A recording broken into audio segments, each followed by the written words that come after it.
എല്ലാവർക്കും നമസ്കാരം. ഇന്ന് നമ്മൾ വിസിറ്റ് ചെയ്യുന്നത് ജെറുസലേം റിട്രീറ്റ് സെൻറ്റർ തല്ലൂരിലാണ്, തൃശ്ശൂരിലാണ് വരുന്നത്. പ്രാർത്ഥനയും സമാധാനം നിറഞ്ഞ ഒരു സ്ഥലമാണ്. ജീവിതത്തിലെ ടെൻഷനും വറീസും മറക്കാൻ പറ്റുന്ന ഒരു അനുഭവം ആണ് ഇവിടെ വരുമ്പോൾ കിട്ടുന്നത്. അപ്പോൾ ഇന്ന് വന്നപ്പോൾ ആദ്യ കുർബാന സ്വീകരണം നടക്കാറുന്നു. ഇന്ന് ഞങ്ങൾ വന്നപ്പോൾ ഇവിടെ ധ്യാനം കഴിഞ്ഞിട്ടായിരുന്നു ഇവർ ഫോട്ടോ സെക്ഷൻസൊക്കെ. നല്ല മാലാഖ കുഞ്ഞുങ്ങളെ കണ്ടപ്പോൾ സന്തോഷമായി എല്ലാവർക്കും. പിന്നെ ഞാൻ ആദ്യമായിട്ടാണ് ഇവിടെ ആദ്യ കുർബാന സ്വീകരണം കാണുന്നത്. ഞാനിവിടെ വരാറുണ്ട്, പക്ഷേ ഇതാദ്യമായിട്ടാണ് ഒരു അനുഭവം കിട്ടിയത്.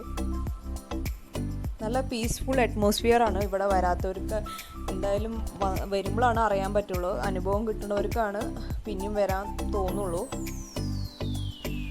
നിങ്ങൾ ഒരിക്കലും ഇവിടെ വന്നു കഴിഞ്ഞാൽ പിന്നെയും വരാൻ തോന്നും.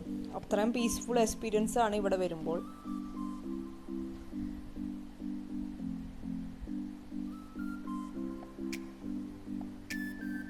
വർക്ക്ഷീറ്റ് സമയത്തുള്ള ഫീൽ വേർഡ്സ് കൊണ്ട് പറയാൻ പറ്റില്ല.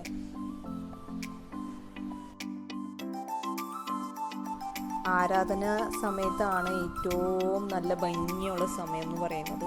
കാരണം ആ സമയത്ത് നമ്മൾ ഈശോനെ കണ്ടുമുട്ടണ സമയമാണ്. പ്രാർത്ഥിക്കാനായിട്ട് എത്രയോ ആൾക്കാർ ഇങ്ങോട്ട് വന്നേക്കാണ്. ഒരു ദിവസം മുഴുവനും സ്പെൻഡ് ചെയ്യാനായിട്ട് വന്നേക്കാണ്. ഒരു ദിവസം ഫുൾ ഈശോയ്ക്ക് വേണ്ടി നമ്മൾ കൊടുക്കുമ്പോൾ ഈശോ നമ്മുടെ ജീവിതത്തിൽ ഇടപെടും. അങ്ങനെ ഇന്നത്തെ ദിവസം ഫുള്ള് ഞാൻ ഇവിടെ ആയിരുന്നു. ദൈവം അനുഗ്രഹിക്കട്ടെ. നിങ്ങൾക്ക് വീഡിയോ ഇഷ്ടമാകുകയാണെങ്കിൽ subscribe, like. God bless you all.